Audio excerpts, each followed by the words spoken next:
O terceiro presidente da Coreia do Sul foi assassinado pelo seu próprio chefe de segurança durante um jantar oficial, em um evento que marcou a história do país. Isso porque ele foi o primeiro presidente da Coreia do Sul a ser assassinado. Park Chung-hee foi uma figura completamente controversa, assim, na história da Coreia do Sul. Enquanto alguns admiram ele por todos os avanços estruturais que ele trouxe para o país e para a economia do país, outros falam que ele foi um líder bastante autoritário e chegam a chamar ele de ditador. Nesse episódio eu vou te contar tudo sobre Park Chung-hee, o período ali, né, que a Coreia do Sul vivia e, claro, o que você pode visitar lá nos dias de hoje que te conte mais sobre essa história. Um pequeno spoiler aqui das dicas de viagem, eu descobri essa história por causa de um hostel que fica hoje no antigo prédio do serviço de inteligência coreano dessa época. E antes de pular para esse episódio, não esquece de seguir o podcast no Spotify, dar 5 estrelinhas ou se inscrever no canal no YouTube, assim você garante que você não vai perder nenhum episódio. E se você curte o Passaporte pro Crime, considere apoiar a gente pelo Orelo. O link tá na descrição do episódio. Eu sou a Andressa Esfer e esse é o Passaporte pro Crime, um podcast que vai te trazer histórias de crimes, suspense e aquelas histórias meio macabras de várias partes do mundo. Alguns desses lugares eu conheci, outros eu espero conhecer em breve. Park Chung-hee nasceu em 1917 em Sangmo-dong, na província de Gyeongsang do Norte, na atual Coreia do Sul. Ele nasceu em uma família simples e rural, tinha 6 irmãos mais velhos e teve uma infância um tanto quanto difícil. Há quem diga que o seu pai, na verdade, ele foi um nobre, só que ele acabou se envolvendo ali numa revolta política na época e nisso ele foi literalmente assim deserdado e ele perdeu absolutamente tudo, se mudando então com a família e com os filhos para o campo. Só para dar uma contextualizada, nessa época a Coreia era uma só e a sociedade ela estava muito bem dividida assim em duas. O primeiro grupo eram os Yangban, que eram assim a elite que mandava em absolutamente tudo naquela época. E o segundo grupo eram os camponeses, que era a maioria da população. Dado o contexto, depois da mudança de vida do pai do Park, a família vivia então no campo e é sua mãe que começou a administrar a casa e sustentar a família, porque o pai dele se recusava a trabalhar com agricultura e tinha sérios problemas com álcool. Mas o Park, e aqui você já vai perceber que a partir daqui eu só vou me referir a ele pelo primeiro nome mesmo, ele admirava muito seu pai e assim, meio que ignorava tudo que falavam sobre ele. Ele ouvia então com muita atenção toda a história que seu pai contava tanto sobre a Coreia em si, quanto sobre a dominação japonesa. De novo, só pra te dar um contexto, nessa época em que o nosso personagem principal nasceu e tudo mais, o Japão tinha dominado a Coreia. Inclusive, assim, não fazia tanto tempo. A invasão rolou em 1910 e o Park nasceu em 1917. E bom, nisso o Park cresceu, né, admirando muito seu pai e ouvindo todas as histórias que seu pai contava pra ele sobre os japoneses, sobre a Coreia e tudo mais. Então, ao longo da sua infância, assim, o Park, na verdade, ele era muito crítico aos antigos líderes coreanos porque ele culpava esses líderes por terem sido responsáveis pela invasão japonesa. E acho que eu nem preciso dizer aqui que ele não gostava do fato de que os japoneses tinham dominado a Coreia. Mas o tempo se passou, e mais velho, ele foi estudar para se tornar professor e passou assim a mudar um pouco de ideia com relação aos japoneses, começando a admirar a modernidade e a disciplina deles. Reza a lenda que foi nessa época que ele teve um treinamento militar e digamos que ele começou a gostar do negócio. Em 1937, ou seja, quando o Park tinha 20 anos, ele chegou sim a trabalhar como professor. Mas assim, sendo muito honesta, ele não chegou a se destacar muito não e, enfim, ele foi vivendo a vida dele desse jeito. Só que nesse mesmo ano começava a Segunda Guerra Sino-Japonesa, onde o Japão conquistou grande parte da China, como Pequim, Xangai e Nanquim, que, só pra lembrar também, né, a gente tem um episódio aqui no Passaporte pro Crime sobre o massacre de Nanquim e vale muito a pena você ouvir. Isso fez com que muitos jovens coreanos mudassem de ideia com relação aos japoneses, porque antes, quando eles pensavam que os japoneses tinham dominado a Coreia, eles pensavam que tinha sido meio que sorte, do tipo, eles estavam no lugar certo na hora certa. Só que quando eles veem a ação do Japão em cima da China, eles dão um passinho pra trás e eles começam a admirar mesmo os japoneses e falar, putz, esses caras são bons. Não à toa, nessa época, alguns coreanos começaram a, de fato, assim, apoiar os japoneses. E dentre esses coreanos estava, claramente, o nosso personagem principal, Park. O Park, no caso, gente, mudou assim da água pro vinho e se tornou um apoiador fervoroso do Japão. Ele logo se alistou assim pro exército japonês, mas eu vou te dizer que os japoneses eles estavam um pouquinho receosos de aceitar tantos coreanos assim no seu exército, porque sim, eu falei do Park, mas tinham muitos outros jovens que estavam tomando essa mesma atitude e se alistando pro exército japonês. Então ele chegou a aplicar algumas vezes até que ele finalmente foi aceito em 1940. Ele entrou então para a Academia Militar de Manchukuo, que no caso era a Manchúria, ocupada pelos japoneses, no norte da Península Coreana. E assim, o que ele não se destacou como professor, ele se destacou quanto militar. Ele se formou em 1942 com honras e ele foi depois frequentar a Academia Militar Japonesa em Tóquio, onde ele se formou também em 1944. E lá ele se destacou assim mais ainda. E foi nessa época que ele estudou muito assim a restauração Meiji, que foi uma série de reformas feitas pelos japoneses no século XIX exatamente para se desenvolver e se fortalecer. E bom, nisso ele estava lá, servindo ao exército japonês, e os japoneses estavam assim em alta, arrasando, uhul, fazendo um monte de coisa, até que rolou o ataque a Pearl Harbor e o fim da Segunda Guerra Mundial, com o Japão se rendendo em 1945 e libertando tanto a Manchúria quanto a Coreia. E o Park, no caso, ele viveu assim uma grande mudança na sua vida, até porque assim, o seu país mesmo estava passando por uma grande mudança, tanto que foi nessa época que a Coreia foi dividida entre Norte e Sul. Só para te dar mais um breve contexto, depois da Segunda Guerra Mundial e do Japão vazar ali da Coreia, o país foi dividido no meio, sendo o Norte comandado por um cara que tinha apoio da União Soviética e o Sul comandado por um outro cara que tinha apoio dos Estados Unidos. E aí vocês já podem imaginar o desenrolar das coisas, né? Quer dizer, tinha uma tensão enorme entre o Norte e o Sul, porque eram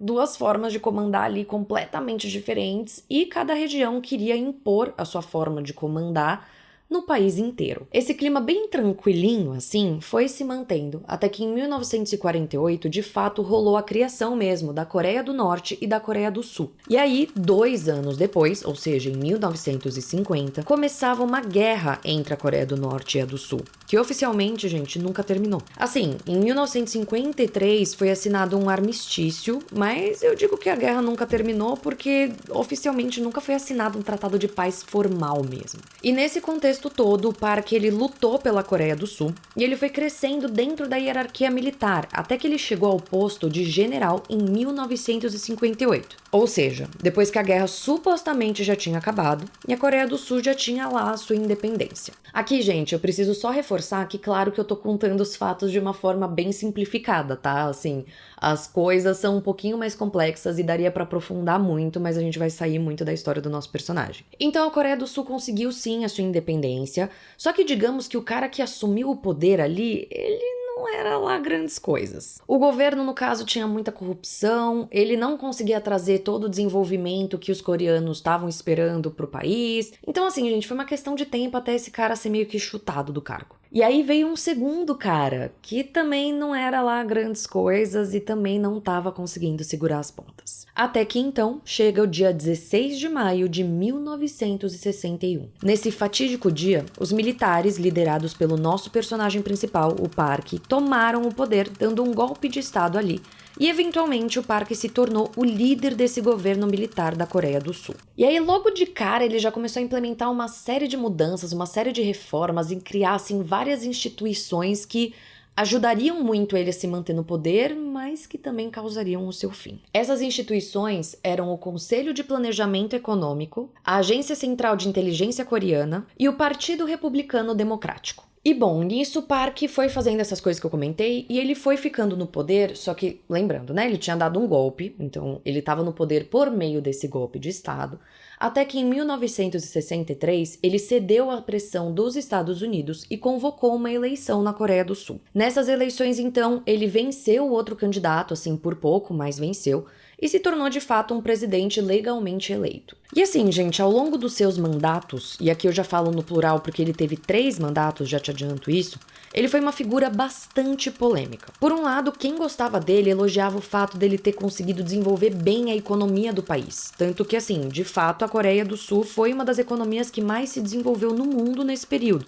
Mas por outro, ele era extremamente autoritário. Dentre as medidas que ele tomou, ele expandiu cada vez mais o serviço de inteligência coreano, usando a instituição como uma ferramenta de repressão política. Então sim, né, como toda boa ditadura, ele perseguia os seus opositores, controlava a imprensa e boicotava a oposição. Até que a gente chega então em 1971, quando Park ali ele é eleito para o seu terceiro mandato, mas logo de cara ele declara um estado de emergência nacional. 10 meses depois disso, ou seja, já em 1972, o Park ele suspende a Constituição e faz ali algumas mudancinhas que fazem com que ele fique ainda mais poderoso. Nisso tudo, digamos que a sorte dele começou a mudar. Os anos foram se passando, o Park seguiu ali desenvolvendo bem a economia sul-coreana, mas ele seguiu também sendo extremamente autoritário. Só que a população não estava nada feliz com tudo isso. Por mais avanços que tivessem na economia, pipipi, popopó, a população não estava nada contente com o governo autoritário e passou a fazer uma série de manifestações. O país, então, ele já estava bem diferente de quando o Park tinha tomado o poder pela primeira vez, com a população já bem descontente e um caos meio reinando,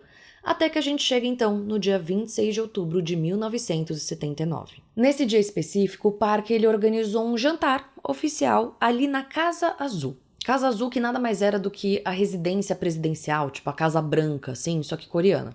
E ele convidou algumas figuras muito importantes. O diretor do serviço de inteligência coreano e seu amigo de longa data, Kim Jae-gyu, o chefe da guarda presidencial, Cha Ji-chul, e outros 2 militares que, sinceramente, não agregam muito nessa história, então eu não vou nem citar o nome. O Kim, que era o chefe do serviço de inteligência coreano, ele já estava bem pistola assim com o Park por uma série de motivos. Primeiro, por conta do autoritarismo do Park, quer dizer, né, o Kim ele não concordava com esse autoritarismo e com tudo que estava rolando ali no país. E segundo e mais importante, porque o chefe ali da guarda presidencial, o Cha, ele estava tendo uma influência cada vez maior sobre o Park. O Kim, então, ele se via realmente dividido ali. Por um lado, ele tinha a população da Coreia do Sul, que estava, né, colocando cada vez mais pressão em cima dele, fazendo uma série de protestos que, em partes, ele também concordava com o que o povo estava pedindo. E, por outro, ele também sofria uma pressão enorme por parte do Park e do Cha, que diziam que o serviço de inteligência coreano tinha que ser ainda mais duro com a população coreana e tinha que reprimir ainda mais a população. Então, enfim, digamos que, né, já dá pra ter uma noção do clima tranquilo que tava nesse jantar. E até que, num primeiro momento, ele tava tranquilo mesmo, tá? Assim, tava até que um jantar ok. Até que as coisas saíram do controle. Isso porque começou um bate-boca entre o Kim e o Cha, com o Cha dizendo que o serviço de inteligência coreano era inútil.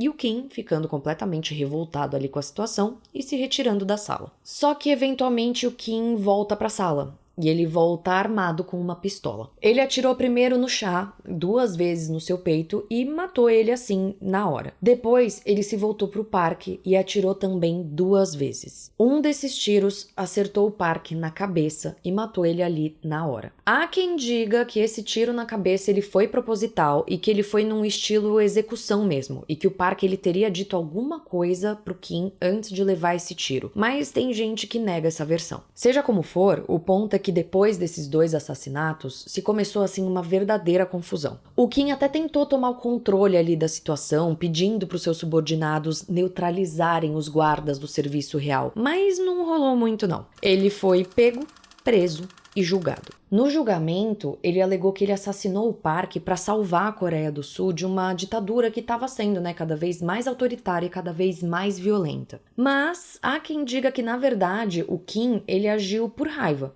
Assim, ele tava com raiva do Cha especificamente, ele voltou pra sala então decidido a matar o Cha, só que o Park tava lá também, assim, meio que no lugar errado, na hora errada. Enfim, esse é aquele caso que a gente, na verdade, nunca vai saber a resposta, né? Quer dizer, a gente tem a resposta do Kim, mas tem um monte de gente que truca essa informação. Enfim, esse é um daqueles casos que tem várias versões diferentes do porquê que esses assassinatos aconteceram e você vai decidir aí qual versão você prefere acreditar. O ponto é que ele foi julgado, num julgamento cheio de reviravoltas, assim, super midiático, e ele foi sentenciado à morte. O Kim, então, foi executado em uma prisão em Seul em maio de 1980, e ele também virou assim uma figura bem controversa da história coreana. Isso porque tem quem acha que ele foi um herói, mas também tem quem acha que ele foi um traidor. E depois do assassinato do Park, digamos que a Coreia ela não alcançou essa democracia que, enfim, queriam tanto naquela época e que o Kim disse ter agido em nome de. Na verdade, depois da morte do Park, aconteceram outros golpes de Estado, mais autoritarismo, alguns massacres,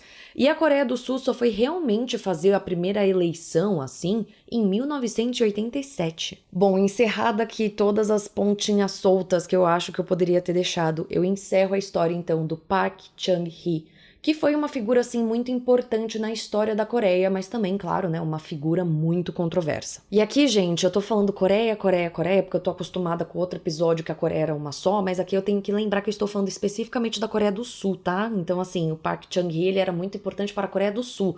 Agora, eu já não lembro se eu falei Coreia do Sul ou se eu só falei Coreia.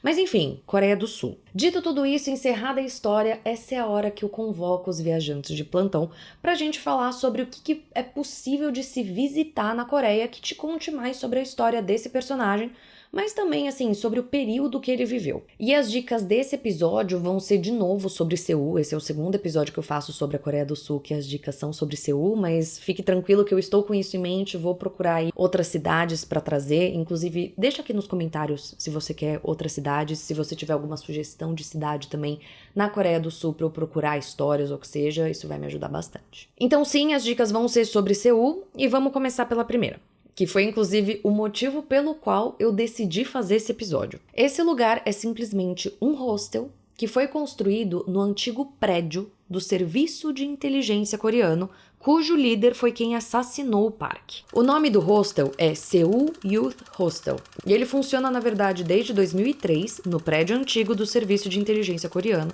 que foi um lugar, assim, muito importante na época do Park, exatamente porque os opositores e suspeitos eram levados pra lá, torturados e aquelas coisas tudo que a gente sabe como funciona numa ditadura. Assim, gente, eu preciso ser bem honesta com vocês que quando eu fiquei sabendo desse hostel, meu olho brilhou, assim, porque eu achei muito louco pensar num hostel nesse lugar e tal.